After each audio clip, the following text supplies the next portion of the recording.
Foul is Fair, Chapter 28, Over Lunch.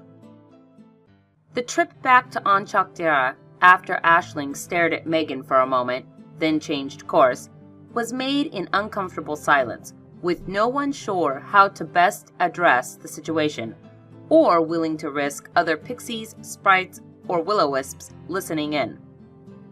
This might well have been the only thing that held Lani back as she looked intently at Megan throughout the walk. Despite the obvious discomfort amongst the group, they stuck together. Kasha did not unhitch the cats from the chariot.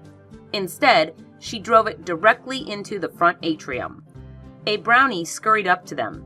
"We prefer no vehicles inside," definitely she, Megan could tell, said with a big, nervous smile at the satiress. Kasha glared, and the brownie started to retreat under her gaze, but Megan stepped in between them before Kasha said a word. "Can you please see that food is delivered to my father's room?" "To your father's room? Yes, of course, Highness," the little fairy agreed, almost stumbling over her feet, trying to get some distance. She did not try again to stop Kasha from just driving in, and neither did Megan. The wheels occasionally made a clacking sound against the smooth stone floor, but not enough to drown out the click-click-click sound the cat's claws made. "To your father's room? Why are we going there?" Lani asked, as they all headed right into the unseelie wing. The wheels on the floors soon went more rumble, rumble, rumble as the stone texture shifted. There were still crowds in the halls, but everyone got out of Kasha's way. "Well, for one thing, we're going to eat. Here's hoping dessert, too." Megan sniffed the air. "Like that apple cobbler someone's baking. That hit the spot." "We don't need anything from any of the Queen's ass-kissers," Kasha snarled. "I should start gathering the mob." "Then don't eat," Megan said, "but stay with us a while before you do anything. You heard her and Aisling. She has allies all over. Do you really trust all the people in your mob?" Kasha, shaking her head and muttering, directed the cats forward past Rearcard's chambers. Maxwell strode on, snarling. Jude, however, attempted to turn back towards Megan. Kasha halted the now skidding chariot before it fell over. She looked at Jude, who now sat beside Megan in his aviator helmet. The helmet was the color of rich coffee with cream that smelled like aged leather and strawberries? Megan could only guess that maybe Jude had gotten into something requiring Kasha, or more likely Kasha's girlfriend, to give the poor kitty a bath with whatever shampoo was handy. "Seriously?" Kasha said, staring at him. The leopard growled something in response. Okay. So we couldn't trust most of them before all of this," Kasha agreed out loud. "You're still being a traitor." The cat didn't move. "Okay, fine. You have a plan. Let's go. But no lunch. Her anal retentiveness would probably have us poisoned." "If she wanted us dead, she would have killed us. No one would have known," Lani said. "She might want us dead," Megan said as she mimicked Aisling's previous words to open the door, then got them all safely in. Even the Count decided to perch above the inner doorframe this time.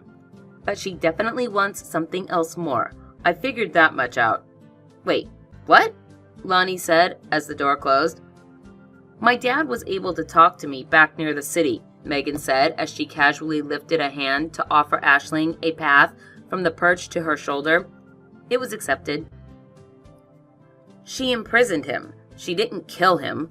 She expects him back someday, even if she hopes it's way after she totally secured her super rule and all. When he does, she knows after all he went through to protect me, having actually directly hurt me would mean she wouldn't be able to manipulate him into some kind of settlement. So we're a peace offering." "Okay, agreed," said Lani. "She's not going to try anything to hurt us. What's this about not going back? This place is still dangerous."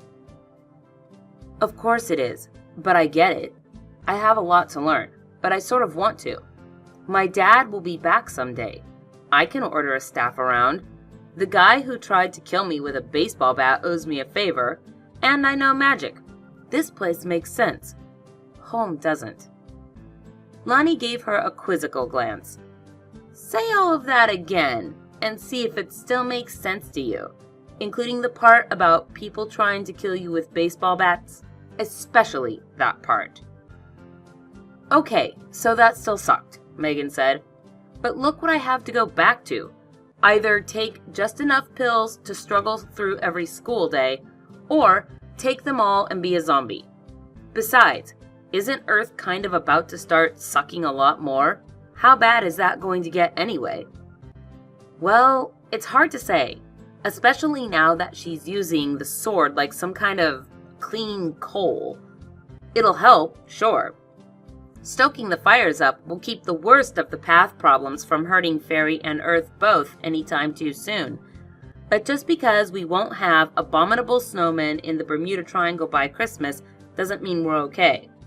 The thing is, both courts need to rule. Our side brings the light and the structure to keep everything from being lost like some kind of hurricane. Megan nodded. And what does our side bring? The words came easy. So very easy. The unseelie bring the unrestrained passion. Hot blood on cold winter nights and stuff like that. I have no idea what they do to clear the paths and burn the fires and drive off the worst of the cold. They don't exactly publish a manual, but I know that some of it's kind of creepy.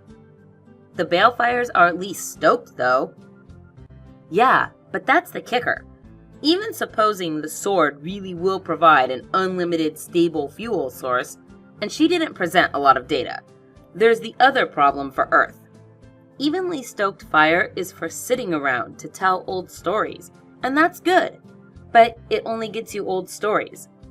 The first thing that's going to happen on Earth is there will be no new horror, no new creepy books published, no new slasher films, well, maybe sequels for a while, but that's it. Not exactly a nightmare scenario, more like a lack of nightmare scenario, Megan said, but something in her felt funny all the same. There's more to it than that, isn't there? Yeah, that's just the first sign. The cold will keep creeping in, a dry, sterile cold. The paralysis will get everywhere in the creative industries, writers and filmmakers of every genre. Musicians, well, not every musician whose spark dies out can get an admin job. Possibly more Christmas shopping, but fewer Christmas pageants. It won't stop with what we think of as the arts, either. There's lots of passions to chill, sparks that can go out. Without the dance, fewer gardeners will prep their gardens for the next phase. This hunting season, we'll see hunters shrug, save time, and buy a few packs of sausage at the grocery store. All kinds of human reflections of autumn and winter change will happen less, which means spring will actually bring less renewal and rebirth. If it goes on long enough, it'll start to reflect in the seasons themselves. Okay, that is bad, but what can we do? I'll talk to my parents. There's other fairies out there. Just because she has some unseelie allies doesn't mean all the Seelie will agree with her. We need to go back, though. What about Justin? Lonnie looked to him in turn. Do you want to wait for a path to clear to England? No, I'll go to Seattle. I don't know anyone else. And more importantly, just because she won't kill you doesn't mean no one will try. The Unseelie are just as likely to come after you, hoping to rile up their king later. I would help protect you, if I might be allowed. Better than starving in the streets where I only recognize the ruins. As he spoke, Megan listened, but casually walked to the door. She was just reaching it when there was a knock. She opened the door to the brownie, who was balancing 2 trays of food and a pitcher of lemonade.